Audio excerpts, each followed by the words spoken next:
The sun had burned the plains into a hard, endless sheet of gold and ash. Heat shimmered along the horizon, making the distant cottonwoods waver like ghosts. He stood at the edge of the town, dust coating his boots, his hat pulled low not just against the glare but against the eyes that measured him with a kind of cruel certainty. A man with only $6 had no business courting, no business dreaming. Still, his fingers closed around the worn leather of his billfold, as though gripping it tighter might give weight to hope. Hunger gnawed low in his belly, but it was not food he craved. It was belonging, the kind that had slipped through his hands when his father's ranch was carved apart acre by acre, leaving him with nothing but a name, a saddle, and the ache of what had been. The saloon doors creaked, laughter spilling into the road, bright and sharp as broken glass. He did not go in. He had no coin to waste on whiskey, and no taste for men who bought bravado with liquor. Instead, he crossed to the church steps, easing himself down with a groan.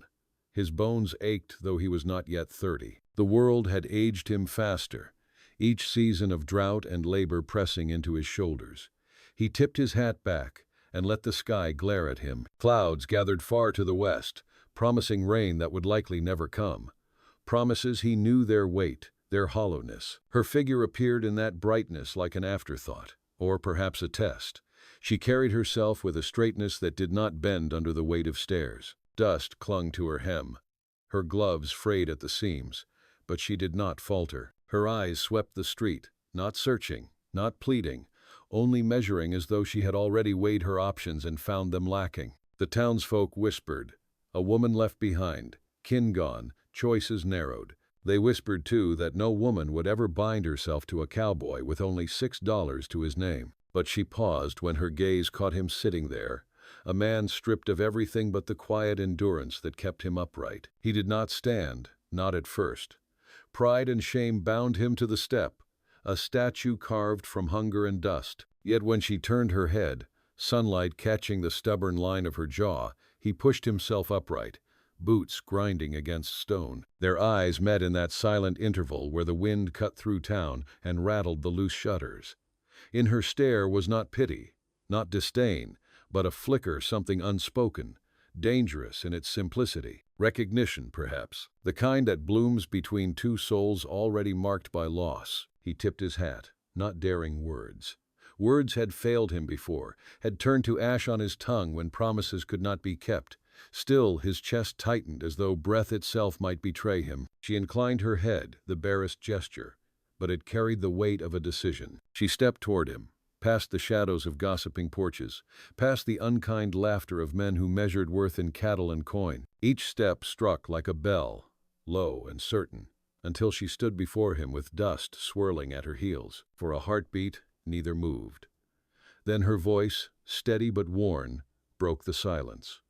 "You've only $6, she said, not as accusation, but as truth laid bare. He swallowed hard, his throat dry, and forced his hand to his chest where the thin wallet rested. "It is all I have," he answered, voice rough as gravel, "but it is honest." The corners of her mouth trembled, not into a smile, not yet, but into something that hinted at the possibility of one. She reached then not for his hand, not for his arm, but for the air between them, as though claiming a space no one else dared touch. "Then honesty is enough," she murmured. Around them, the town continued its slow churn of indifference. Wagons rolled, children shouted, dogs barked at shadows. But for the two of them, the world narrowed to a single truth. What others deemed worthless could still be chosen, could still be enough. He felt the weight of $6 burn like fire against his chest, transformed by her gaze into something greater. Not wealth, not security, but dignity. And for the first time in years, his shoulders lifted, as though a burden had loosened. The wind shifted, carrying the scent of rain after all. He looked at her, truly looked, and saw not a savior, not a sacrifice, but a partner carved from the same relentless stone as himself. In her eyes, the storm gathered, fierce and unyielding. And in that storm, he found the beginning of something neither of them had dared believe possible. Night settled over the plains like a heavy quilt, stitched from silence and shadow. He lay awake on the cot in his small, weather-beaten cabin, the rafters groaning softly above him. The air smelled of wood smoke and dust, the faint iron tang of tools left by the door. In his pocket, those $6 still pressed against him, unchanged yet altered by the moment on the street. Her words had worked into his chest, like a seed dropped into parched earth. Honesty is enough. He turned the phrase over and over, as though it might explain why a woman with choices so scarce, and dignity still intact, would pause for a man with less than the bare minimum to offer. Sleep never came. Only the sound of wind clawing at the walls, reminding him of all he had lost, and all he might yet lose. Her night was no softer. She sat at the edge of her bed in the boarding house, lamp turned low, the flame jittering against peeling wallpaper. The dress she wore to town still carried the smell of dust and horse sweat, her gloves folded neatly on the sill. She thought of the stares that clung to her that day, the judgment laid bare in every whisper. No woman with sense would bind herself to such a man, yet her heart tightened not with fear, but with memory. She recalled her father's land, sold off in pieces after his passing, the promises of cousins who never returned, the sharp edge of hunger that had bitten through her pride more than once. She remembered the men who had offered her safety in exchange for obedience, their voices sweet as honey and just as sticky. None had spoken of honesty. None had worn it plainly, as though it was all they had left. She pressed her palms together and bowed her head. For the first time in years, she prayed not for rescue, not for fortune, but for the courage to choose without regret. The following days stretched taut as rawhide. He kept to his work, mending fences along the dry ridge, tending to a borrowed herd that barely kept him alive. His hands split open against barbed wire, blood smearing into dust. The sun burned his neck, and still he pressed on, for work was the only prayer he knew. She crossed his path in small ways, a pail of water carried past the corrals, a loaf of bread left at his doorstep, no words spoken, only gestures. He answered in kind, a chair repaired, a window patched against the wind. In those exchanges, silence carried more weight than speech. Trust was built plank by plank, not through promises but through the quiet labor of survival. She learned the rhythm of his world quickly. The mornings demanded grit, the afternoons patience, the evenings surrender to exhaustion. She walked the ridge with him, skirts tied at the knees, fingers raw from hauling wire. He showed her how to read the sky, how to measure time by the angle of shadows, how to listen for the telltale cough of a sick calf before it stumbled. At first, her body ached, blistered, resisted, but each sunrise she rose again, stubbornness driving her more than strength. He watched with something close to awe. Few men he had known endured as she did. Fewer women would have tried at all, and in her eyes he glimpsed not pity but pride, the rare kind that came from standing alongside another, not above. When dusk fell, they spoke in fragments. She asked about his father, and he told her of a man who sang while he worked, whose laughter had filled the fields louder than birdsong. She asked what had become of him, and he spoke of debt collectors, of land stripped away, of the slow erosion of everything they had built. His voice cracked, but did not break. Later, he asked her about her family, and she answered with steady breath. A mother gone too soon, brothers lost to war, kin who turned cold when there was nothing left to share. In her telling, grief was not a wound but a map, a record of the roads she had walked to arrive here. Their hands brushed often passing tools, steadying one another on loose earth. Each touch left a mark, not fleeting but etched into the memory of skin. In the quiet, a new language formed. The curve of her shoulders against the wind, the angle of his jaw when he swallowed back words, the rhythm of footsteps that fell in time without effort. Trust seeped in slowly, like water finding cracks in stone, until it filled spaces they had not known were empty. Yet even in this growing closeness, shadows lengthened. Whispers in town grew sharper, questioning her judgment, mocking his poverty. A rancher with coin cast his eye her way, his voice oily with promises of comfort. She heard them all, weighed them silently. He too felt the pull of doubt, the gnawing fear that $6 and a heart worn thin could not keep her from slipping away. Still, he met her gaze each morning with a steadiness born not of certainty but of resolve. If love could be measured in coin, he would fail her. But if it could be measured in endurance, in honesty, in the raw will to build something from ruin perhaps, then he might stand a chance. One evening, as the horizon bled red into the earth, she stood beside him at the fence line. Her hair whipped loose in the wind, her eyes dark with thought. "They will not stop talking," she said softly. He nodded, jaw tight, the muscles in his neck taut as wire. "Let them," he replied, though his voice betrayed the tremor of fear. She turned then, facing him fully, her hand brushing his, as if sealing a vow. "I chose you," she whispered. "Not them, not their coin, you." The words struck deeper than any wound he had borne. For the first time in years, his chest swelled not with hunger or grief, but with something dangerously close to hope. The days grew shorter, the light slipping away sooner with each evening, and with it came the slow press of winter. The wind cut sharper, carrying the smell of snow from the high country. He stacked wood by the cabin until his back screamed, until his hands were blistered and raw.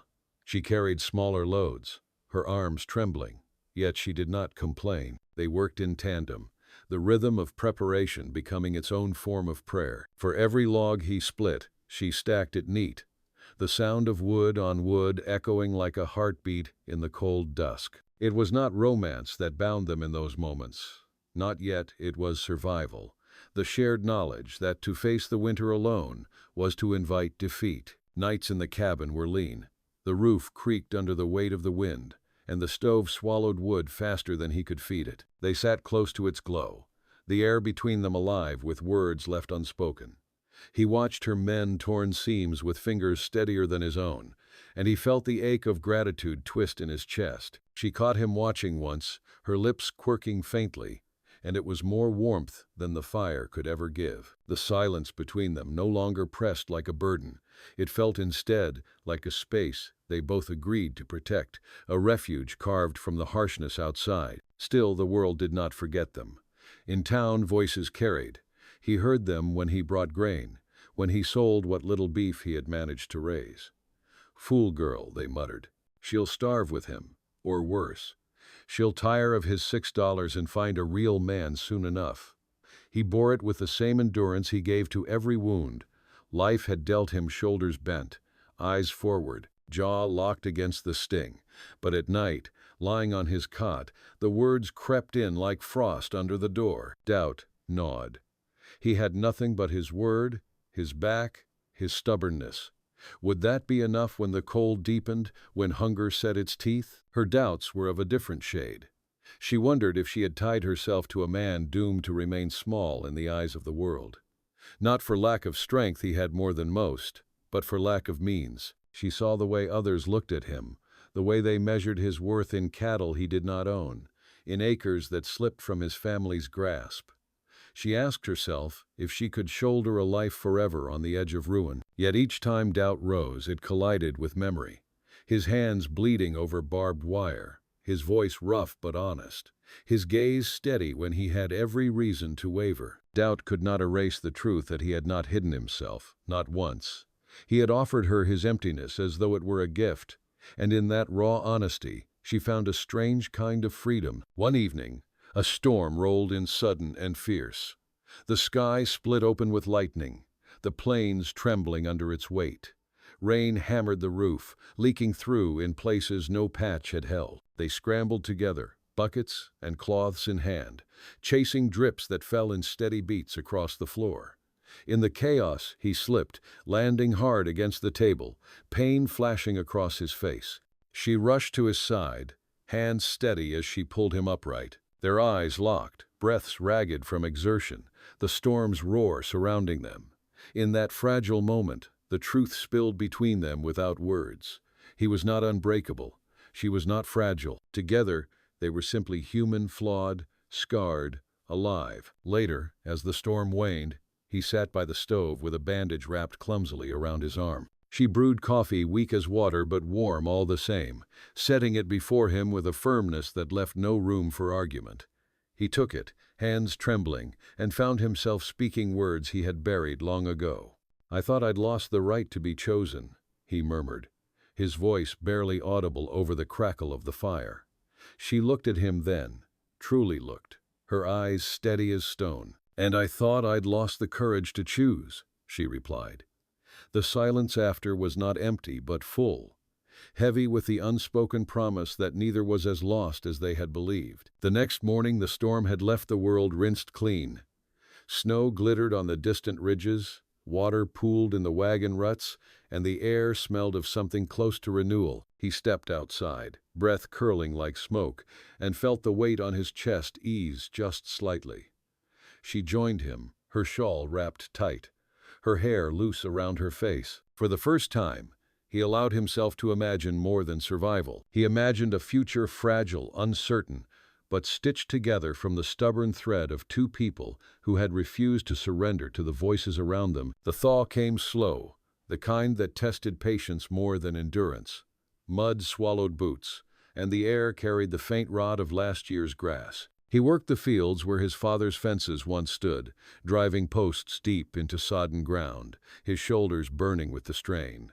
She was beside him, skirts tied back, hands blistered from the mallet. They said little, but the rhythm of their labor spoke louder than words. Swing, lift, drive, steady. Each post in the earth was more than wood and wire. It was defiance, a mark against the world that had declared them unworthy. At night, they returned to the cabin, both aching, both worn.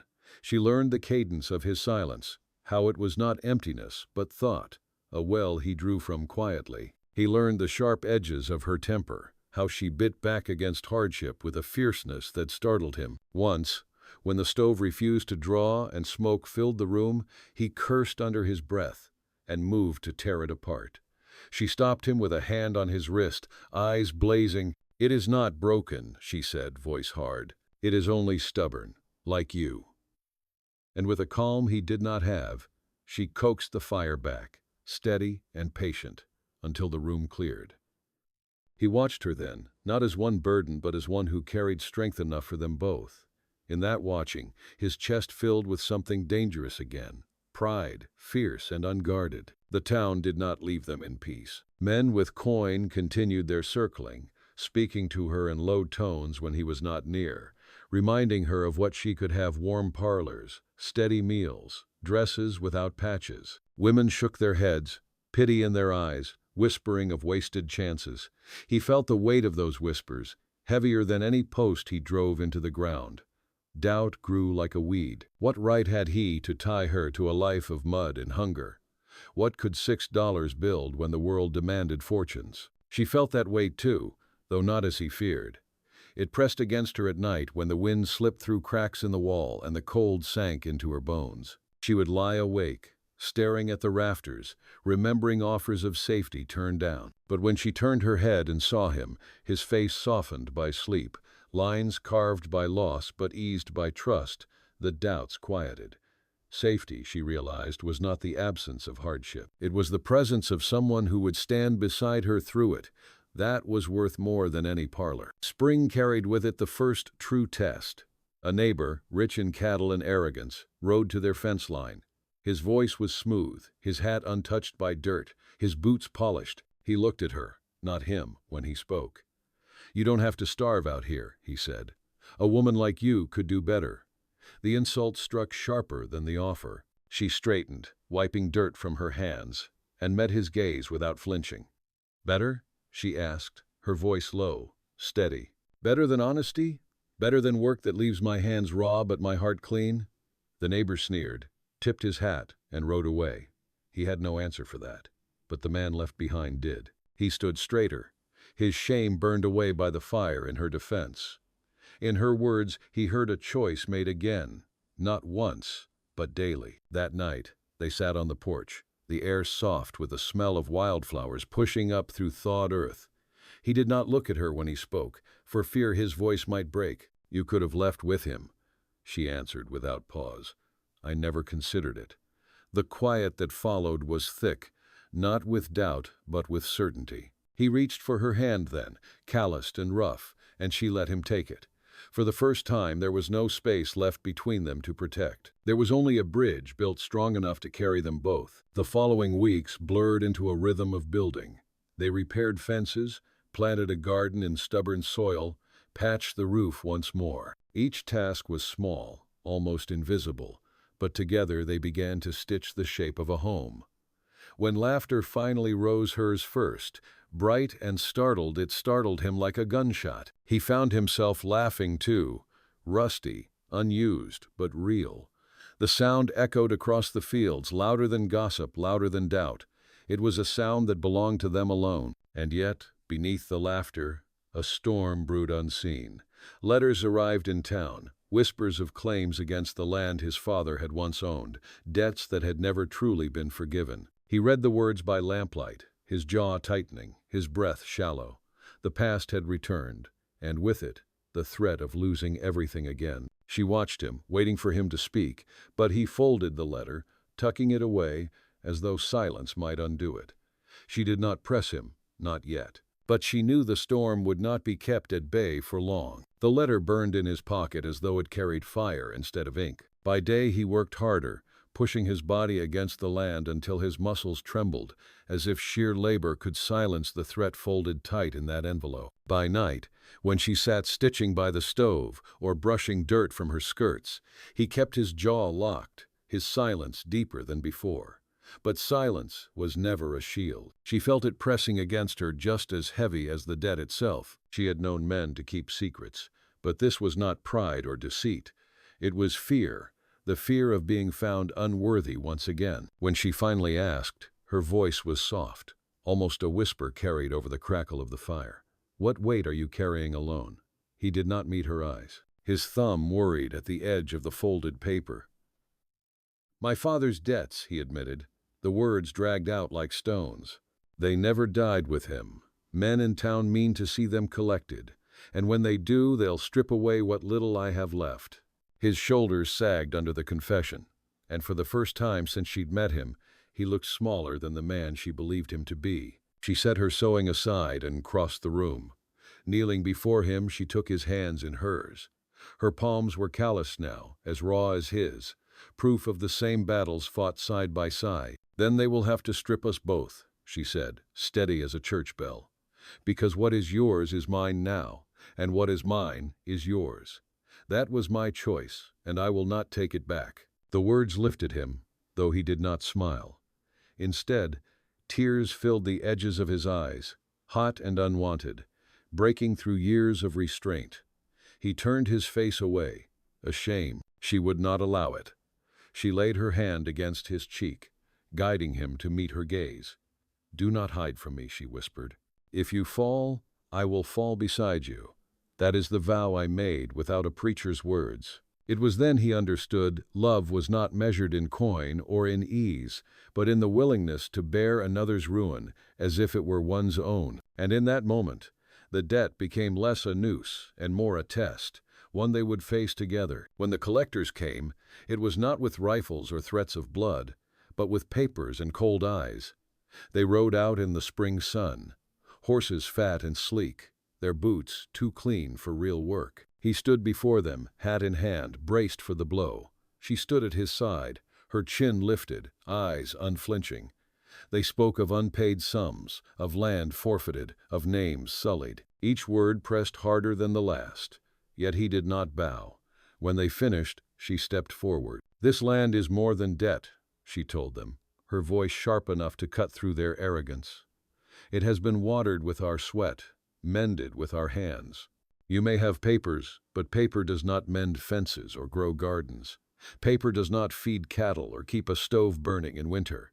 We do, and we will not yield." The collectors sneered, unused to defiance from a woman.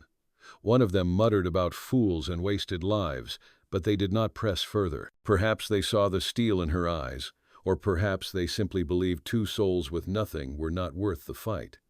They left with threats of court, of law, of consequences still to come. Yet as their horses faded into the horizon, she felt his hand slip into hers, trembling but firm. That night, with the fear still fresh, he spoke aloud what had lived silent in him for months.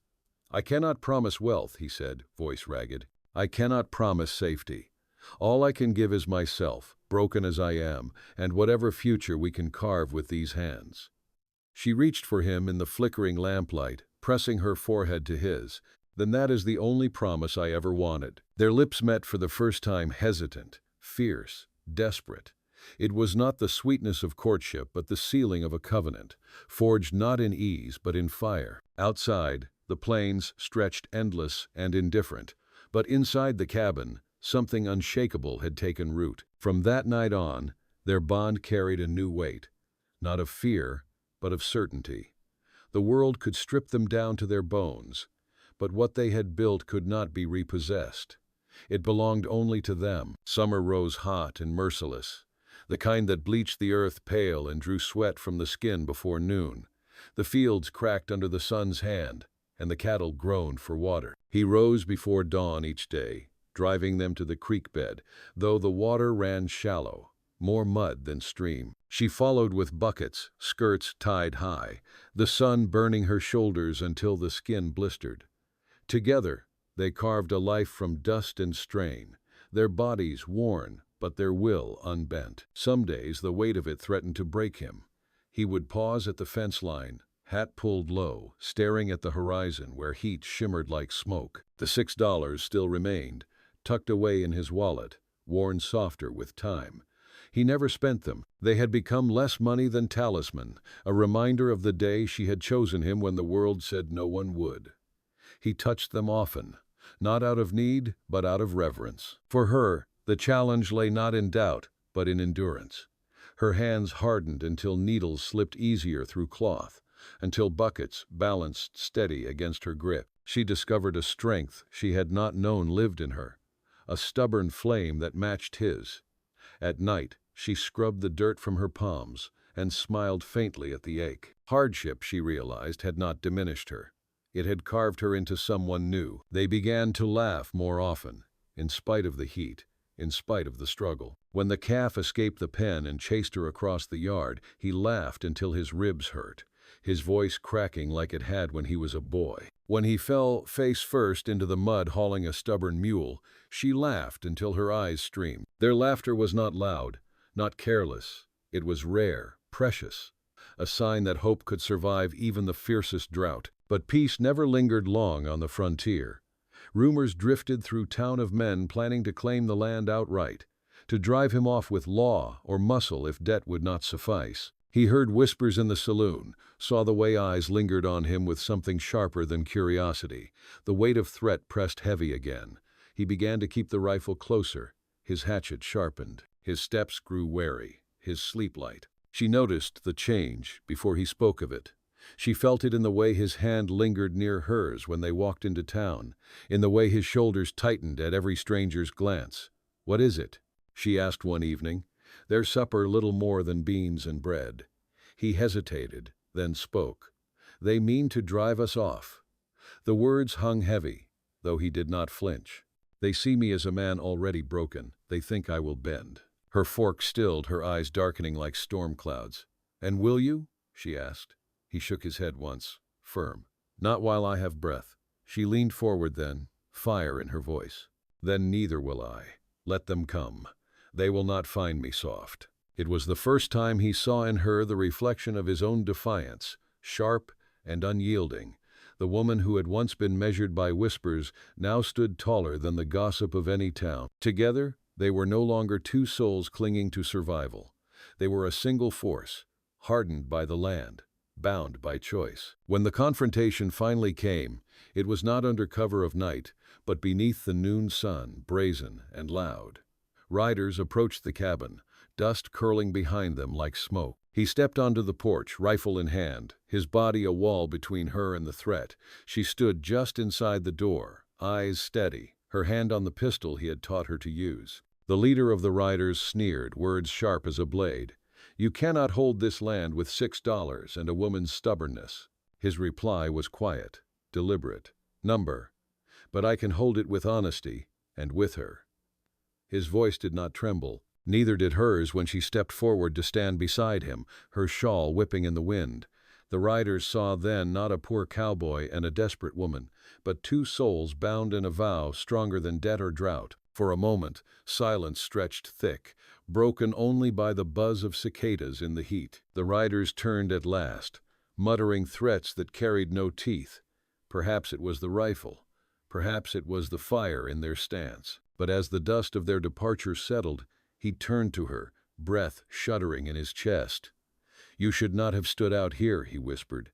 She touched his arm, eyes unyielding. "Where else would I stand, if not beside you?" The world around them remained harsh, the future uncertain. But in that moment, on that porch, they knew the truth of what they had built, something the world could not take, something no paper debt or empty threat could undo. Autumn swept over the land with a softer hand than summer, the heat easing into crisp air that carried the scent of dry grass and wood smoke. The days shortened, the light turning gold as though the plains themselves were dipped in honey. They worked side by side, gathering what little harvest the garden offered: squash with thick skins, potatoes pulled from stubborn earth, beans dried on the line. It was not abundance, but it was enough. And enough, she thought, had become a word richer than plenty. He felt it too. Each evening, as they carried baskets into the cabin, as they stacked wood higher than his head, he realized that survival had turned into something more than bare endurance. They were not merely holding against hunger or debt, they were shaping a life. A small one, perhaps, fragile at its edges, but real. The thought startled him at times, as if hope was a horse too wild to hold, but she steadied it with her presence, her quiet defiance of every whisper that had once tried to diminish them. One night, beneath a harvest moon swollen and orange against the sky, he found the courage to speak words he had carried too long. They sat on the porch, her shawl wrapped tight, his arm brushing hers. The night was alive with crickets and the far-off howl of a coyote. He cleared his throat, rough as gravel. "When they said no woman would ever marry a man like me," he began, "I believed them. I had nothing but $6 and a name turned bitter by debt. I thought I was done." She turned, her eyes reflecting moonlight, waiting. His breath caught, but he pushed on. "And then you chose me. Not out of pity, not out of desperation. You chose me when you could have turned away, and that choice, it has made me more of a man than I ever was alone." His voice cracked then, and he bowed his head. "If you'll have me still, I would make it formal. Not for the town, not for the church, for us." Her hand rose, light against his cheek, thumb brushing the rough stubble there. "I married you the day I chose you," she said softly. "But I will stand before any preacher, any neighbor, and speak it aloud if that is your wish." He swallowed hard, the burn of tears unashamed this time. "It is," he whispered, "because you are my vow, and I want the world to know it." The wedding was small, almost plain. A preacher came from town, his Bible worn, his voice deep but kind. They stood in the open field, the sky endless above them, the soil beneath their boots, freshly turned by their labor. Neighbors came, some curious, some doubtful, a few quietly supportive. He wore his only suit, patched at the elbow. She wore a simple dress she had sewn herself, the hem stitched by her own steady hand. When the preacher spoke the words, they answered without hesitation, voices firm as stone. Rings they had none, but he pulled from his pocket the $6, folded thin and worn. "This was all I had," he said, his hand trembling as he pressed it into hers. "And it is what you accepted when you chose me. Let it be the mark of my vow." She clutched the bills in her palm, her eyes glistening. "Then it is our ring," she replied, "for it bound us before words ever did." Applause rose, hesitant at first, then stronger. Some shook their heads, whispering that such a union would not last. But those whispers no longer touched her, no longer bent him. They had stood before debt, before drought, before scorn, and had not yielded. What threat could idle words hold now? That evening, the cabin glowed with lamplight.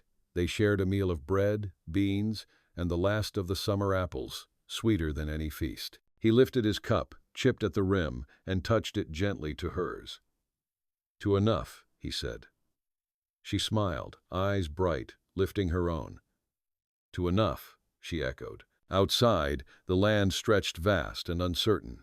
Winter would come again, debts might rise, hardships would surely return. But inside, beneath that patched roof, a covenant stronger than coin or comfort had been sealed. Two souls once abandoned by fortune had bound themselves not to wealth or ease, but to the quiet, enduring power of choice. And when the night deepened, When they lay side by side, their breath steady in rhythm, it was not $6 that mattered, nor the whispers of others, nor even the threats still waiting on the horizon. What mattered was this, that they had chosen each other freely, fiercely, and forever.